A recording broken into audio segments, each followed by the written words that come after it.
with my two good friends, Jeremy and Joshua Serrano, who are both twins. That would make sense. They're both twins. Yes, they are each other's twin. And they are pastors at Lutheran churches and two different churches in California. Hey, guys, why don't you introduce yourself a little bit and let's get this party started.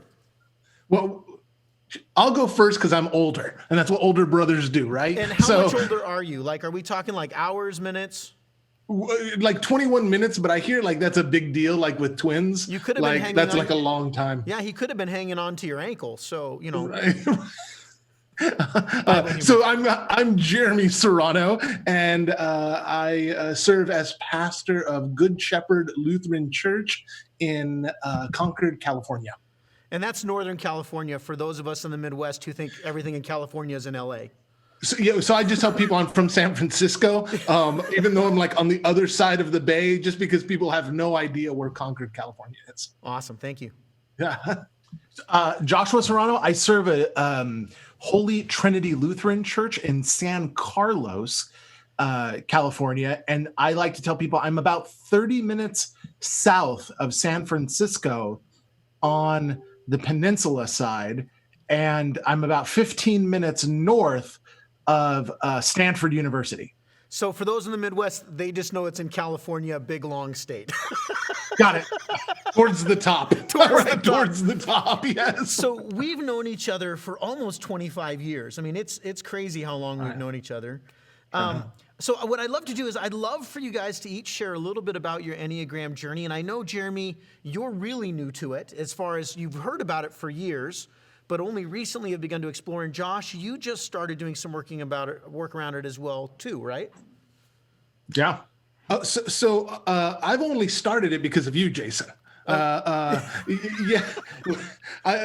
because frankly, people, I've actually really pushed back on it because of the way that I hear people talk about it. Kind of like, you know, how in the church we had those talks for many years about insider language. Yeah. Right. Like the way Christians talk to each other, especially all Christians, we'll use, I don't know, theological big terms that has no meaning to people outside of the church, and even no meaning to some people inside the church, right? They just have no idea what some of this stuff is. I have no idea what you mean. I mean, would you please justify that in talking about the eschatological realization of Scripture in our exactly time? That, right? You know, and so the way that I hear the numbers being used and all of that, I've just really, really pushed back on it. In fact, my go-to term for a while, just to, you know, because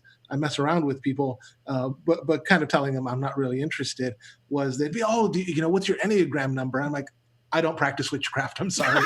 You know, like that's what I would just tell them, you know, because the way that I remember being in line at an airport and with somebody who I knew, and they were telling me, "Oh, you're such a this." Yeah. And I'm like, and they just said a number. I don't even remember what number it was, but immediately I turned off and I was like, that doesn't, you know, like if they would have said, "Oh, you're so protective," I would have been like, "Oh yeah, that's totally who I am," or "Oh, you're so faithful." Or, I mean, whatever they had meant by that number. Yeah. It would have meant so much more to me than them kind of using this total insider language that really that kept me out. Yeah, well, and so since I trust you and you've been on this journey, I thought, fine, I'll jump on this ship. I'll start learning about it. So I'm on with you. I'm learning about it, but I haven't even finished the book that did your congregation read this book? Well, not our congregation. So we've talked about it with the church. So I'm at Zion Lutheran Church, those who are tuning in and aren't familiar. We're in Clear Lake, Iowa. And we've talked about it. I've led our staff through it. I actually brought it to our staff when I came here almost 3 years ago. And it's been a very helpful tool for us as a staff to learn how to work together better. And then I also do some coaching. And then whenever I do, like if I'm meeting with a couple that's struggling, it's a great way to use that as a tool to kind of help them understand some differences. But, you know, it's funny, Jer. that's actually your experience is often an experience I hear from people, especially now, because for years, no one heard about the Enneagram. And then in the last 3 to 4 years, it's just kind of exploded. It's everywhere, right?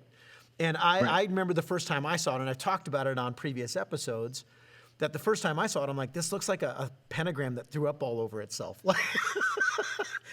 Right. And it's the shape, the circle with the 9 points, isn't really the point. I mean, that's what people get hung up on, and they think that each point has some reference to something else, and there's a whole deeper background to it. But your experience isn't rare. In fact, it's a pretty common one, and even the insider language. And one of the things that I have found helpful in the Enneagram, and especially the more secure you become around it, and like a lot of things, especially as Christians, every time we find something new, we hop on the bandwagon and it becomes part of our kind of cultural language.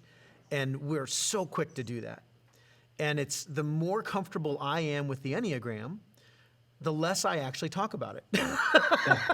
Yeah. And instead of, and I'll tell you, I did that. I labeled people. I'd be like, oh, that's such an 8 thing, or such a 3 thing to do, or, oh, you're such a 6.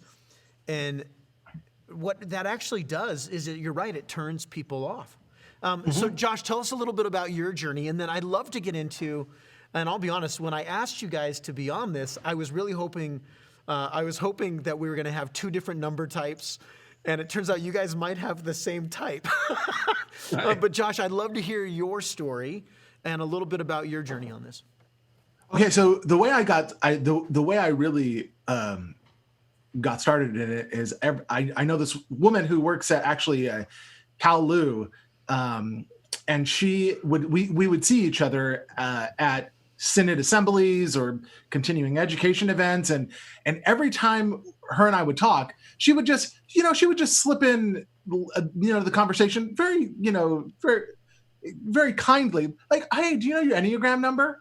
And I'd say, nope. I have no idea, right? But she would do this like every time I saw her. So over the course of a couple of years, almost every time I saw her, she would just throw it in there, and I'm like, fine, I'll look at it, right? And then I have another friend who is into it, and we were having brunch one day, and so we started talking more and more, and she actually turned me on to the podcast, The Road Back to You. Yep, typology. So this was a couple years ago now. Yeah.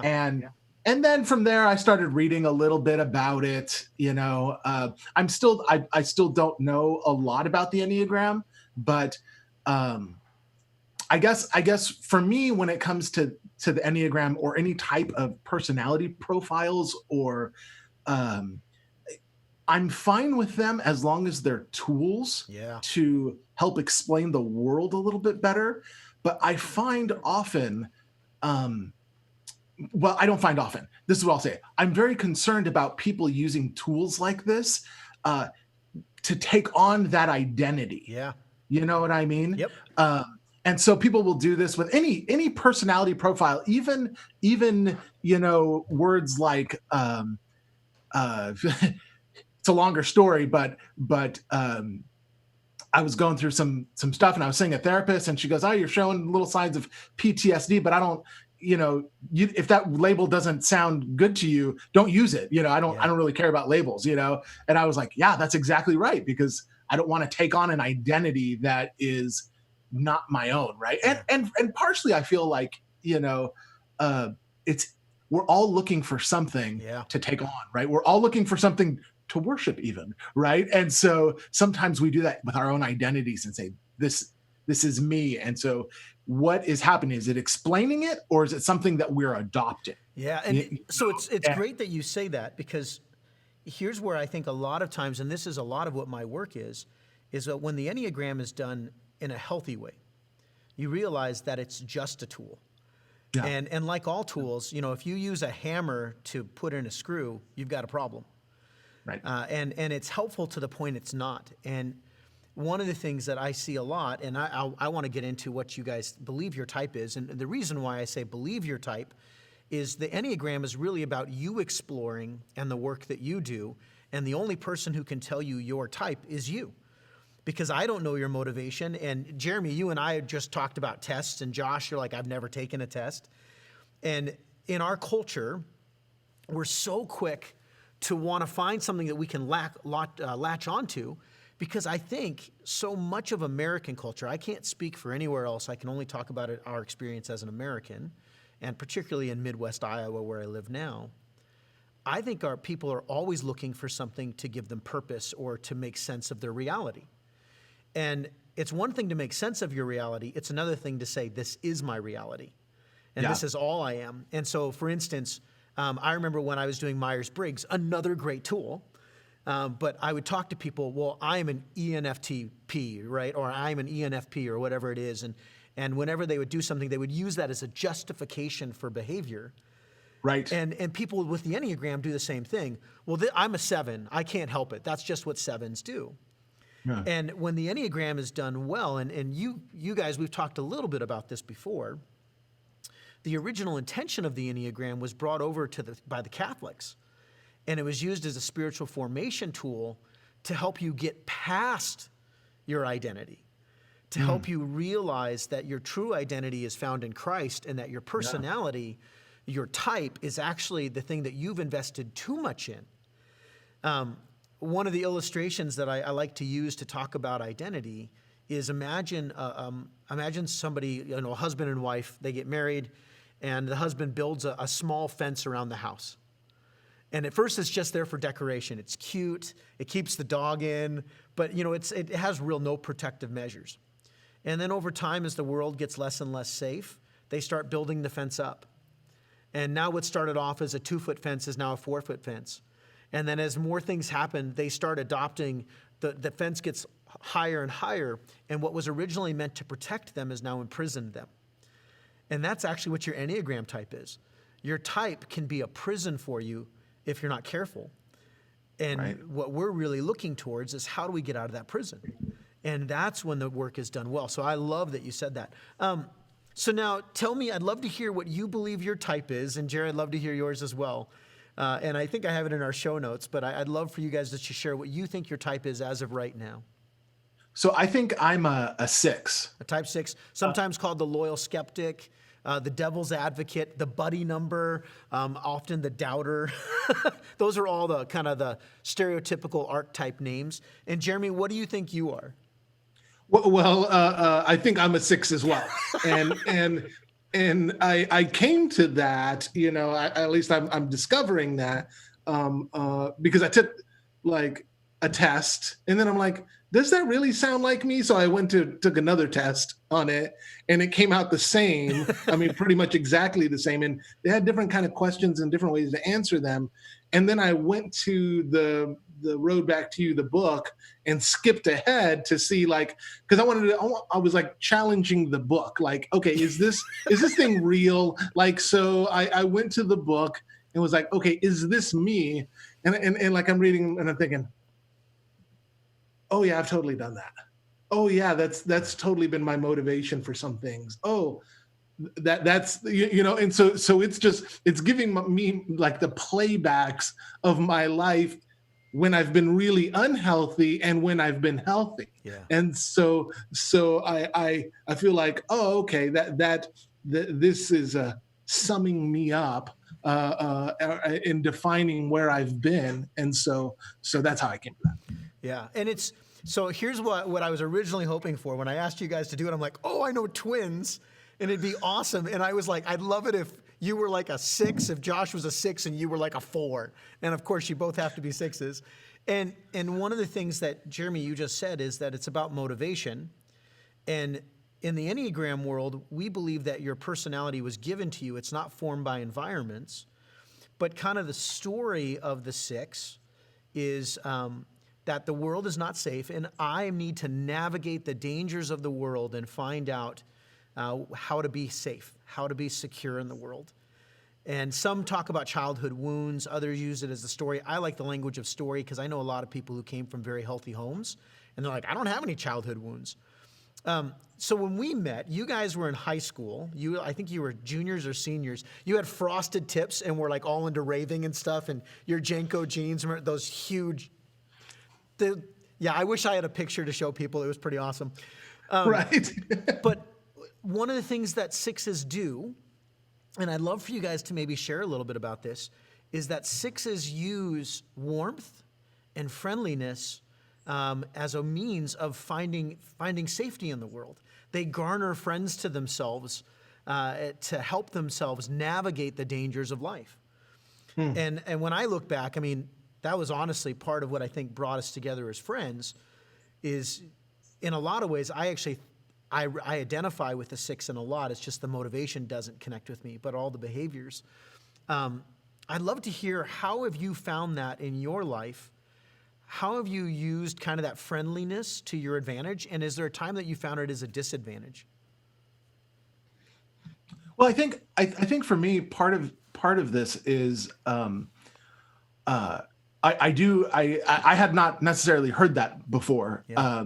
but I think that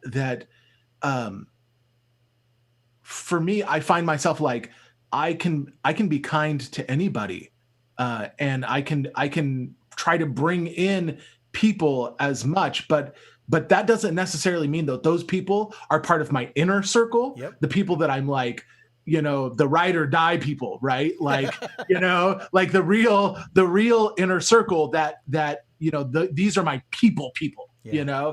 and it's okay to be kind to everybody, because I know that there's only these people, that these are my people. You know what I Yeah. mean? Those are the ones who are going to be with you through thick or thin. Right. Yeah. And so it's a matter of like, at like I think a core level, trust is hard earned. But once you're there, you're there. Yeah. And so, I've had arguments with a couple of friends, or a couple of friends have gotten into it, and they may have felt like, oh, that's the end of the relationship. But I'm like, whatever, like, that's not the end of the relationship. You're one of my people, Yeah. and when you're one of my people, it doesn't matter what happens. You're one of my people, So interestingly is when the six is part of what's called the head triad. Okay. And the kind of the core emotion of the head triad is fear, anxiety, and worry. And would you say that, for instance, the reason why you have that inner circle is that they're the ones you feel safe with, that they alleviate that fear or that anxiousness, which is, would you agree with that statement? I don't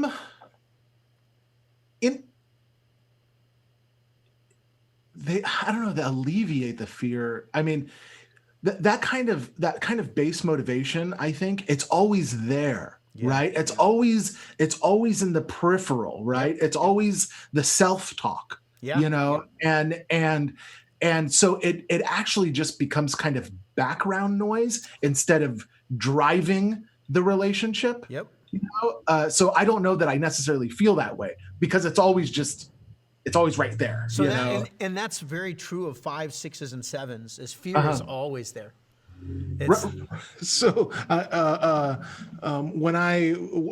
when we were together, Jason, back in high school, right? So I had gotten married at 19, so just right after that, and my wife used to call me paranoid, because there was danger lurks around every corner.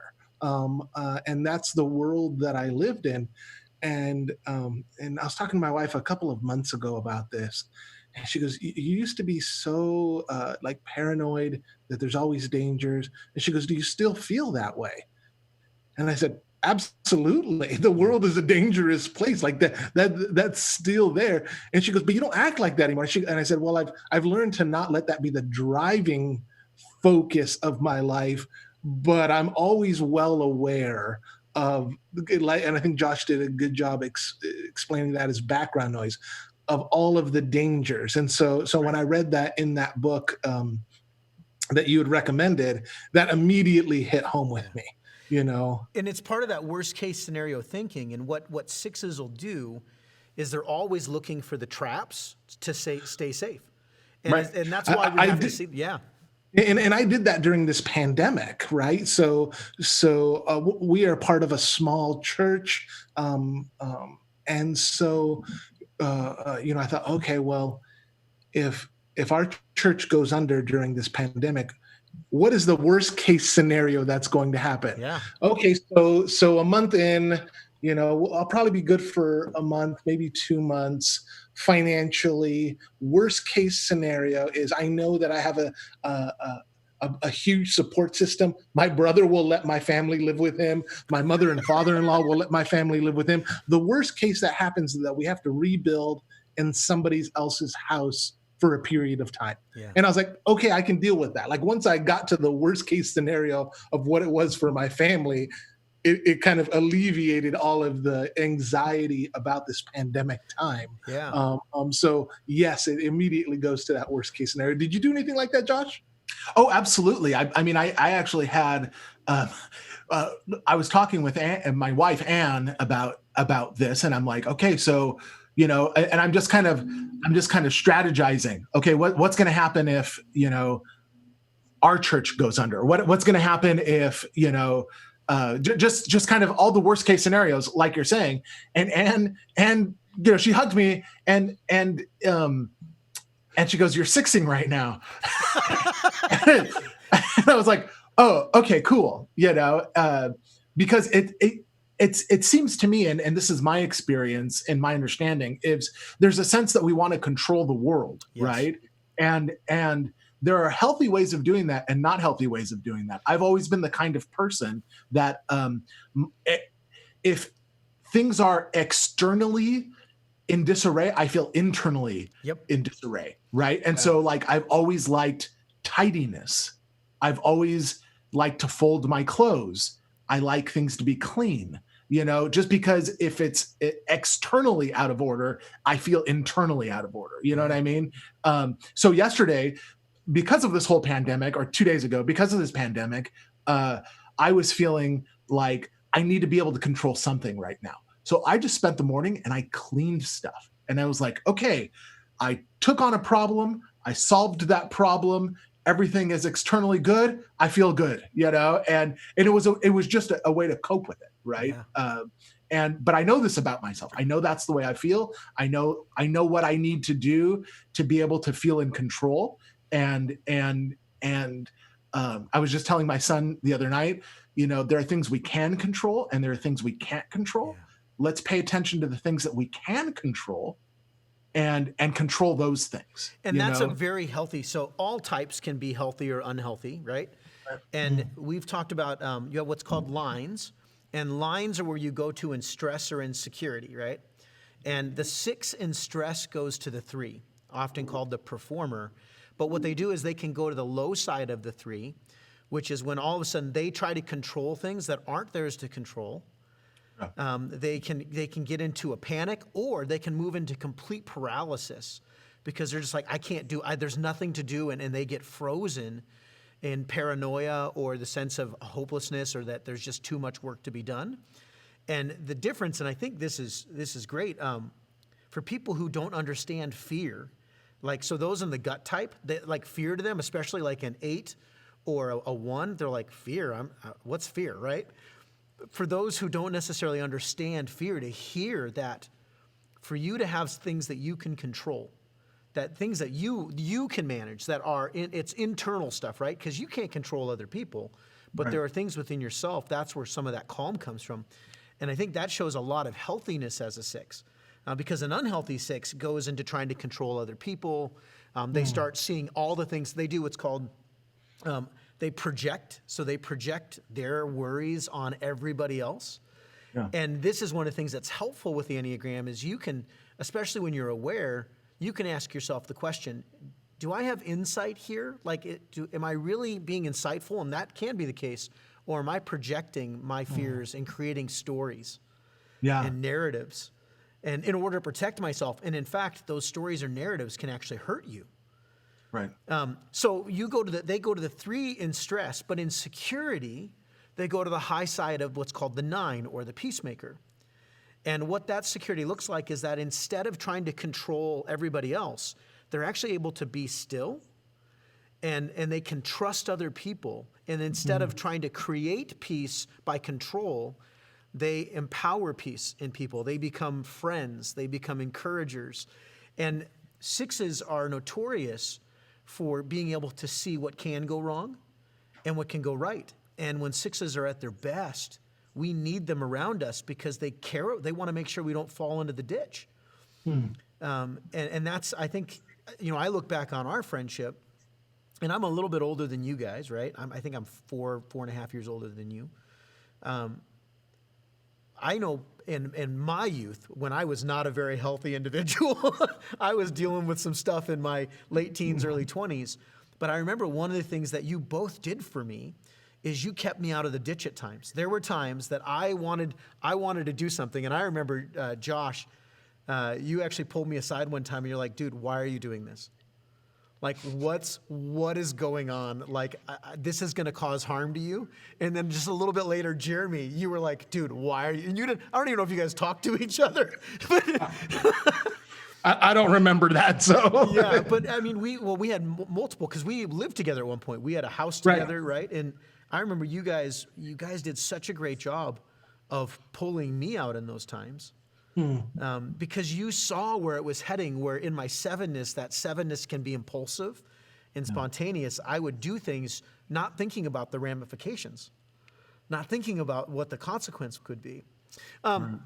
So when you go to the 6 or to the 9 or the 3, there have been times, and I'd love if you guys can think of, and I know, Josh, you actually have a story that just happened recently that I'd love for you to share, but Jared, if you want to as well. Have there been times when you found that your 6ness maybe wasn't so helpful, when you got caught up in worst case scenario thinking and it actually caused more harm? And I'd love for for people to hear what was going on inside of you, what was building. Jared, if I could go first, if you because I don't have anything off the top of my head. Perfect. So in January, our church, our congregation started receiving notes, and there were death threats. And so one of the notes, they were not to get into too specifics about what they said, but it threatened mass gun violence on our congregation and myself. And so we received the first note, and I, immediately held an emergency council meeting. I said, okay, what are we going to do about this? And we started planning, right? And so for weeks, and then we started receiving other notes, and it took a total of 10 days between the first note to catching the person who did it. Wow. Because it turns out there was a total of 4 notes and 3 we had access to. But in that situation, I remember feeling I didn't feel very pastoral. I didn't feel very inspirational. I felt like I was doing the next thing to keep people safe. Yeah. And that was just my base kind of motivation. And I was actually talking to a friend of mine, and I'm like, man, I don't feel really pastoral. I don't feel like I have the words to say to people or the security to provide them. I just feel like I'm doing the next thing to keep people safe. And part of that is my own trauma around this, because somebody was threatening to kill me and I didn't know where it was coming from, right? And so I'm experiencing the trauma along with them, but also as the pastor, I'm sort of feeling guilty because I'm like, I wish I had pastoral words of wisdom, to come out of that. But I didn't. I was at that base, like, I'm doing the next thing to keep people safe, and I need to just do that thing. And that, so the guilt, so it sounds like there was maybe some guilt sure, around that yeah, notion of absolutely. not being able to be pastoral. And I think that fits very well within the 6, because you're like, well, I need to bring security and I don't know how to. And so feeling that, your people are looking to you for guidance, for shepherding in this time. And the only thing you're trying to do is make sure they don't get hurt. Right. I'm trying to provide, I'm trying to help with people's physical security. Yeah. And I think I was feeling guilty because I could not give any sort of emotional or spiritual security at the time. And maybe because there wasn't any at that point, right? And that could be it too. But I felt like maybe I should have, been able to come up with the words to say, Well, I love that your first go-to was to go to planning, like risk assessment, like here's what we need to do, which you want to talk about a good time to have a 6. That's when it's good to have that 6 personality, because some personalities be like, well, let's just charge forward or let's just run away. And yours was, no, we need to figure out how do we navigate this? How do we keep people safe, which is at the heart of a 6, which is keeping yourself and others safe. Right. And I've the way I think about it is, I mean, you're making me think of other things, Jason, which is hilarious. I do really well in stressful situations, in emergency situations.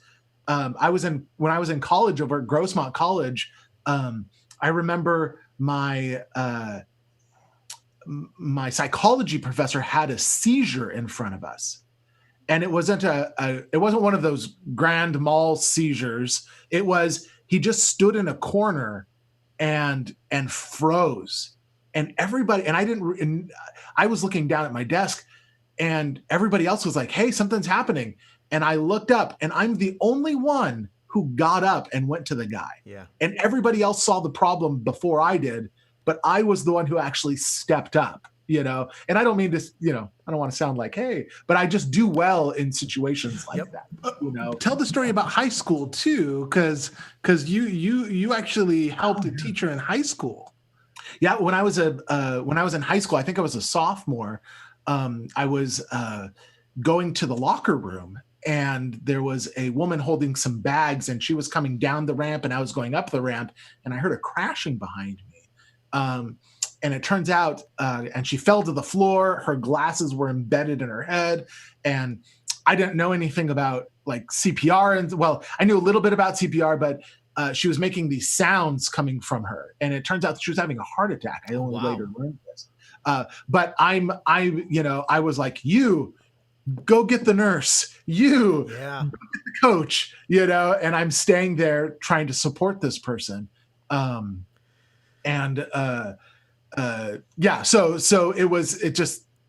I've always kind of been like that. And one of my regrets about that time was I didn't know that when you stop breathing, I thought you stopped making sounds, but she was making a gurgling sound. Yeah. So when the coach came, the coach started CPR, and even to this day, I'm like, why didn't I start CPR? Well, I know why I didn't start CPR, because I didn't know, but it's like I should have known. I should have known. You should have known, Josh. You absolutely should have. All right. That's a 6 thing, right? Like, why as a sophomore in high school did you not know to save a woman's life with CPR? Well, and 6s, so 5, 6s, and 7, because they're in the head triad, 6s and 7s in particularly are very fast thinking, which is why they like crisis. Because for 6s and 7s, when crisis happens, and 5s, things slow down. And because particularly with 6s, because they're worst case scenario thinkers, they can think of all the different things that could happen like this. It's just rapid fire, boom, boom, boom, boom, boom. And then they respond very quickly in those. And sometimes 6s and 7s, because they like to plan, they've already planned for eventuality without even realize they were planning it. Yeah. Absolutely. I totally resonate with that. That totally makes sense to me. And that's where that fear, it's that worst case thinking can come in, because when it actually does happen, the 6 is ready and going, oh, I already know what to do because I've thought about this situation and I've thought about the 15 different, it's like the multiverse, right? For all our comic book geeks out there. You're like multiverse theorying about all the possible ways it could go wrong. And that's, again, that part of that, when 6s are healthy, they realize that just because they've created the story doesn't mean it's actually going to happen. But when it does, they're ready. Right. Jer, how about you? Have you anything that you can think of? I know I kind of put you on the spot, but I'd love to hear your thoughts if you have any. I think even before I knew the Enneagram, parts of it that are about me, I recognized within myself this fear that there's danger around every corner. And I was probably in my mid-20s when I came to the realization that I was living in response to that so frequently that it was tiring. Oh, yeah. And so that's actually never gone away. Like the danger around every corner. I've just learned, like that multiverse theory. Like I'll have, okay, I'm at Disneyland with my children. Well, what am I going to do? Uh, what are all the things that can go wrong if I let my children go off on their own? Yeah. And that doesn't. So all of those multiverses I create in my head, and then I have to kind of bring it back together and go, but the likelihood of that happening is so small that I can't let it paralyze me and keep my children from branching out on their own because of that. And so I have to stuff all of that down, realize that I can't live out of it, and let them go off on their own. Yeah, and for people that aren't sixes or that may not understand the motivation of what's going on, they can get frustrated and be like, why are you always thinking about the worst case? Yeah. And as it's that worst case thinking that has allowed the six to survive. And that's really the idea. The Enneagram, again, what it teaches is that you learned, or your personality experiences the world, and the story it tells itself is, things aren't safe, and in order to navigate it, I need to think of everything that could go wrong so that I'm prepared. And we've talked about subtypes quite a bit, and we're actually originally, because I wasn't sure we were going to be able to get you guys on, we were going to do an episode just on subtypes of the heart. But I want to talk about the 3 subtypes of what the type 6 is. And this might help you each kind of narrow down even more what type of 6 you are. So the 3 subtypes, so picture in the brain, right? So if you look at your head, in the back here, you have this little small piece, we call it the reptilian part of the brain.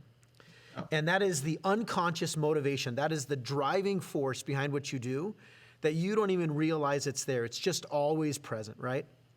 So in that reptilian part of the brain, you have what's called the self-preservation subtype, the social subtype, or what's called the one-to-one or sexual subtype. And you're all 3 of them, but you stack them in different orders. And so the self-preservation subtype, often called the warmth, is the idea that they are the most fearful, the most phobic, and the way they deal with their phobia or the way they deal with their fear is by making friends. And they're fun and engaging, and that's kind of their way of protecting themselves from the world because they know they've got a support system. And they often will look to authorities to protect them, often questioning their own wisdom or ideas or plans, okay? That's the self-preservation. The social subtype, sometimes social subtypes, their approach to things tend to be a little bit more rigid and black and white, and they're often called duty, D-U-T-Y. And the idea is they want to know what their place is, and things tend to be black or white. Often they can live in the fear and the counterphobic and the phobic, meaning they can either be really afraid or sometimes they'll press against them. We'll get into the counterphobic type. And what we'll find with the social one is they tend to look out for the group. That's the social side, right? Self-preservation is protection of self. Social is I need to know what my responsibility is to the group. And they tend to put a lot of trust in authority and submission to authority. And then the last one, which is called the counter type, is also called the counterphobic 6. And they approach fear by showing how not afraid they are of it. And they're the risk takers, and they love chaos. They're the ones who, when they see fear, they're like, I refuse to be afraid, so I'm gonna punch that thing in the face and prove how it's not going to control me. And so you have a first one, whatever your first one is kind of the unconscious. Then you have the second one, which you're a little bit more aware of. And then the third one is the most repressed. So when I said there, were there one of those 3 that made sense? And I think we have a question coming in, but I'd love to hear your thoughts. Was there one that you're like, oh, that really resonates with me?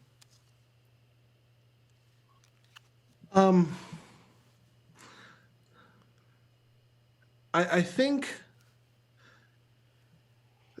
the one that didn't resonate with me, I'll start Let's there. Start there. Yeah, that's good. Is the like trusting of authority or like going to authority.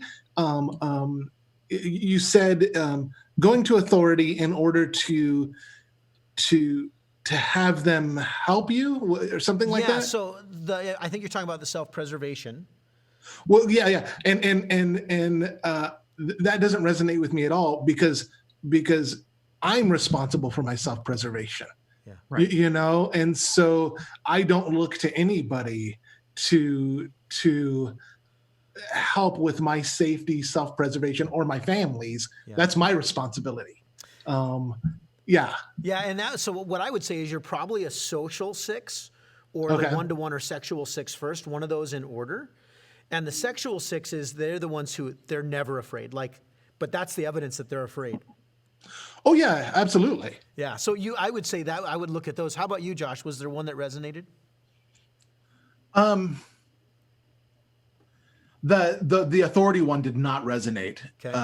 I don't look to outside authorities to help keep me safe. But the social one, that makes sense to me, but that's not I don't feel like that's a driving for, maybe it is, the more friends you have, the more, the safer you are. Right. Or, well, so for the social 6, the idea is that they want to know what their responsibility is.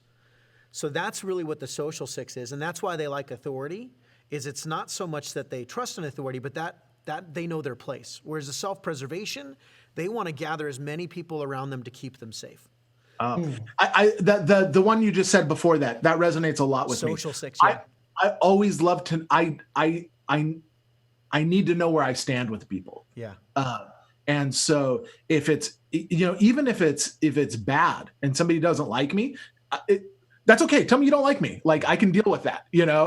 Tell me, I always want to know where I stand with people. And if I don't know where I stand with people, I'm not distraught, but I always got an eye out,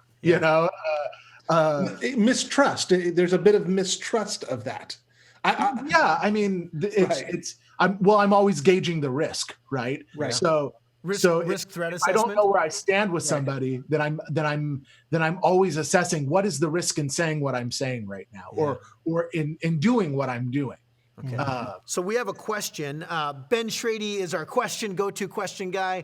What is the question, Ben Schrady? Well, our question is probably asked by a nerd for some nerds. How adept would 6s be to living through a zombie apocalypse? So did you hear that question? No, I didn't. Okay, so it was asked by a nerd for nerds wanting to know how 6s would adapt through a zombie apocalypse. I've already adapted. We're ready. I'm already prepared. Where are you ready? Well, no, what's funny is nobody knows this, but before we even talked about this, we were already talking about the zombie apocalypse. Right. So I do martial arts. I shoot guns. In California, they let you shoot guns in California? Barely, but That's right. I have foods stocked up. I have water stocked up, right? And part of it, and I was realizing this, I'm looking into buying a generator right now. And this isn't just for me to be the kind of leader that I want to be and to keep myself and safe and to help serve other people, I have to be the most prepared that I can be, right? So if I don't have food, if I don't have water, if I don't have the ability to protect and defend other people, how can I help other people, right? So Josh, I think I might know what your subtype is based on a story from your early 20s. Actually, it was your late teens. And it was when you went in, you did the fight. I don't remember what martial arts style you were taking. That was kickboxing. I did kickboxing. You were kickboxing, and I remember all of our friends went to go watch you fight this guy, and this dude weighed like 200 pounds more than you. I think you might be a 1-to-1 or sexual 6. Because you went in going, I'm not going to let fear control me. And I remember we were all like, Josh, you don't have to do this. And the first round, you were taking the guy to town the first round. Like, you got some good shots. And then I remember the second round, he got one good one. And we kept on saying, Josh, put up your hands. And you were just like, what? Right. No, and I think you're right about that, Jason, because I was just telling my kids the other day, the reason I like to go rock climbing, like indoor rock climbing, the reason I like to do it is because I'm afraid of heights. So that's And I- one-to-one sexual 6 right there. You know, yeah. So I have that too, Josh. Just as Jason told that story, I was like, oh, well, that's why I went bungee jumping. That's why I went rock climbing. That's why I took up rock climbing. That's why you know what I mean? Like I'm always doing the thing that makes me afraid so that fear doesn't paralyze and control me. Yeah, and that sometimes can get you in trouble because 6s will sometimes put themselves in risky situations they don't need to prove a point.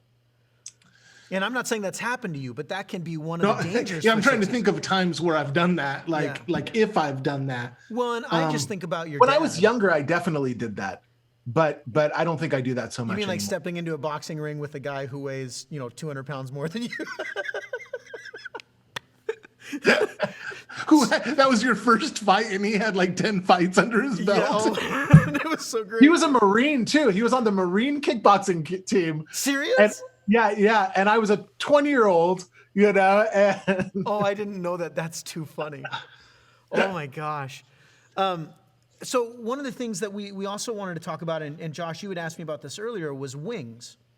And Jeremy, this will be helpful for you as well, because I know you're exploring and learning. So here's kind of the language for those who are wanting to understand the Enneagram more. You have your core type, okay? And your core type, everybody only has one type.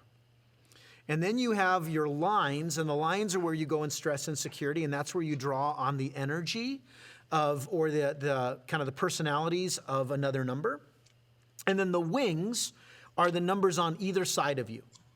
And this is how you usually know when somebody is new to the Enneagram or doesn't understand it, is they'll say things like, well, I'm a 3-wing 7. No, you're either a 3-wing 2 or a 3-wing 4. You're either a 6-wing 7 or a 6-wing 5. And so the 5-wing of the 6, and this is, I believe you can draw on both sides. You can grow from both sides. Is the 5-wing is a lot more, they're slower to respond. They don't react quickly. They kind of hide their emotions, where 6s, if they're not careful, can let their emotions kind of come up or their fear come up. 5s will slow down and say, wait, what's the truth in this? They tend to be a little bit more introspective. And by introspective, I don't mean building cases. I mean thinking, like slowing down and making sure, right? And so when you draw on the 5, when the 6 draws on the 5, instead of worst case scenario thinking, they're able to slow down and really narrow down and go, okay, which of these is probably true? Or is it true at all? And when bad things happen, and I think your 5 probably came out when this threat happened, is you surrounded yourself with other people. It wasn't just on you to protect everybody else. You brought people around you, but you also you slowed down, because if you make the wrong decision, it could have tremendous impact, right? right. Then the 7 side, the 7-wing, 6s sometimes, because they're so fear-based, aren't always spontaneous. They don't know how to be creative. It's not that they don't know how to be creative. They can get caught up in the weeds of all the possibilities. And the 7 is, let's just do something fun. And here's the thing. When you're a counter type 6, which I think you both might be, you actually probably are very spontaneous, but you've thought through the dangers of the spontaneity before you got there. So it looks like we have another question coming in. So hit me with the next question. This one, how has being a 6 helped or harmed your relationships or affected your parenting style?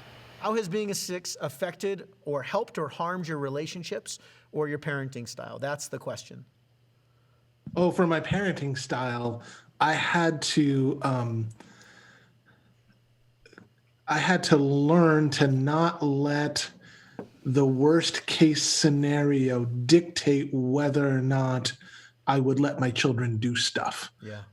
And so, in thinking about how I grew up, I think that like being a 6 was like bred into me by my father. You know what I mean? And not in a bad way, but that's very much his like was his mode as well. And so I had to shed kind of all of the the acting out of fear and not letting them do stuff. Yeah. My first reaction to my children is no, don't do that because it's dangerous. And I know that about myself, Yeah. right? Like don't hop on the fence to fence to fence because you're gonna get hurt, right? And I don't mind if my children get hurt. I mind if it inconveniences me and I have to take them out. Right? You know what I mean? So this is going to take time out of my day. Really? Right, exactly. If you're going to get hurt, just make it so it doesn't take time out of my day. That's right. That's exactly right. And so I had to go, okay, well, part of them hopping from post to post on a fence is them learning to trust their bodies, learning to, like all of that kind of stuff that kids need to do. Yeah. And so I had to kind of not listen to the fear part of me, the worst case scenario, and let them do stuff. Yeah. And I would say, Jared, as long as I've known you, and obviously over time we don't talk nearly as much as we used to, but that I think that was you've always been a pretty healthy and self-aware person, and I think a lot of that came from your home life. Like you had two loving parents, even though they weren't together, they were very loving, and I think that for both of you guys brought some groundedness in it, but also your own journey. Were there things in your 20s, and you went to, was it Fuller you went to? We both did, yeah. Yeah, when you guys were at Fuller, were there self-awareness things or things that you did as part of your Masters of Divinity experience that really pressed into self-awareness, where you started seeing, hey, maybe this isn't the healthy, or do you feel like that was just kind of always there? I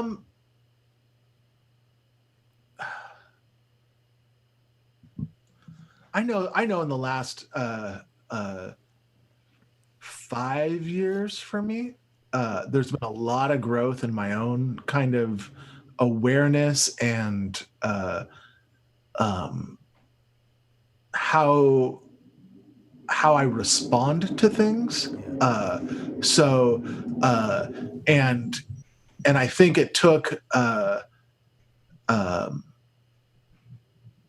I'm divorced. I was divorced at the time. I got divorced about 5 years ago now. And that was a wake up call in terms of how I respond to certain things. Yeah.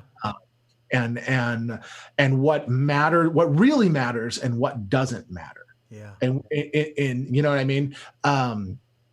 And so I think, for myself, that a lot of growth has happened in the last 5 years. Yeah.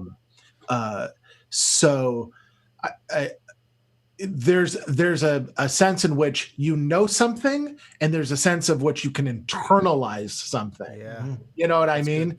Good. And just because as a pastor I could say the right things, it doesn't mean I've internalized it. Yeah. Right. And that's always the danger for pastors. We're really good at saying the right thing, but not necessarily internalizing it. Yeah. Right. And that can be with our own spiritualities even, right? Yeah. So I think for me, a lot of that growth has taken place in the last 5 years. That's awesome. And I may have always been kind of aware of the self, but it's really that, internalization for me. It's been good. It's been good for me. Awesome. Thank you for sharing that.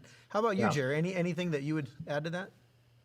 I think a lot of my growth is due to my wife.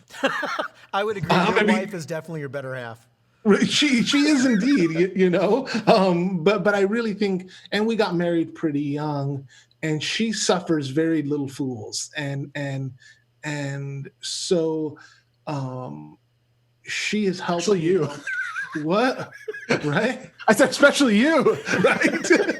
She doesn't put up with any of my stuff. So she has helped me along that path. I've always been introspective and really thinking about who I am and all that kind of stuff.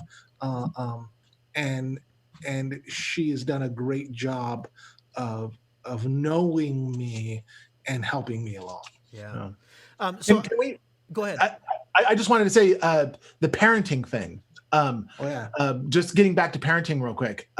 One of the things that I have learned about myself in parenting is that a core value that I try to teach my children is resilience. Oh, that's good. And so I, in ways I'm always like, yeah, we have to, we're going to do things that suck, we just have to power through, so my kids are like, what? I think that's grit. Grit. Yeah. Resilience. Yeah. Angela Duckworth's book Grit was amazing on that, by the way. Yeah. Great book. So I try to teach my children grit and resilience because sometimes they'll say like, during this whole pandemic, I'm making my kids run a mile a day, and they're like, I don't want to do it today. I'm like, the only easy day was yesterday. So instead of teaching my children fear, I try to teach them resilience. That's right? awesome. So one of the things that I'd love to end, because a lot of people who are watching this, what is one thing you would tell a person that would be helpful for them to know about you as a 6? And again, you are your own 6, right? We could have 26s up here, and they all may look a little different. But is there something that for those who are not 6s would be helpful for them to know about you, to either encourage you or, hey, if you really want to make sure that I don't go to stress, be aware of this. See, I don't prep you for these questions. It's real time, yo. I do want to, I think for me, and hopefully this answers your question. For me, sure, my core, sure, at like a base level, I'm always thinking about the worst case scenario or whatever, but that doesn't mean that it's a stress. It's not stressful. Yeah. It's not a place of, it's just a place of recognition that these things can happen. Yep. Yeah. But in no way am I always afraid. I'm not, and I actually try to cultivate love and kindness and to be part of my core being. But sure, that stuff's always there, but it's not. I don't like to think of that as really the core. I try to cultivate other things. Yeah. So and real quickly, Jeremy, before you share your thought, every triad, when they're healthy, their emotion doesn't mean they're always in stress. So like, for instance, 8, 9s, and 1s, anger is always there, but it doesn't mean that they're always angry. It doesn't mean that anger, that they're just raging, pent up rage. It just means that emotion is always around. Now, when it gets triggered, that anger can arise, just like with fear. 5, 6s, and 7, fear is always on the outside. And a healthy 5, 6, or 7 recognizes that fear and says, I don't need to live like that. Yeah. That fear doesn't need to dictate, but that's part of why the Enneagram is helpful, is it allows you to go, is this healthy fear? Because sometimes fear is healthy, right? Right. But when fear gets the better of you, that's when you lead into stress. And when you have that language, that awareness, you're able to go, wait, is this fear true? Is the story I'm telling myself true, or am I actually causing harm? And then just like 2, 3s, and 4s, that envy, sadness, or shame, it's always on the outside, but it doesn't mean that they're always stressed or always depressed or always walking around with shame. It's just an underlying, it's like a current that's always running through. Right. And sometimes you can ride that current to a bad place, and sometimes that current can actually take you in a good way. So yeah, Jeremy, I'd love to hear your last thoughts, and then we'll close out here. And if you don't have any, it's fine. The only thing I think we haven't talked about is really the loyalty aspect. Oh yeah. And so I think that for me, and I know this from my brother too, that we are very loyal to people. Yep.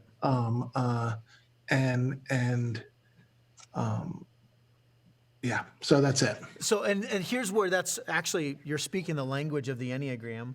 They're often called the loyalist because 6s are one of the most loyal numbers because, again, that's where they find security, and not in a bad way. And that's also, they want loyalty in return.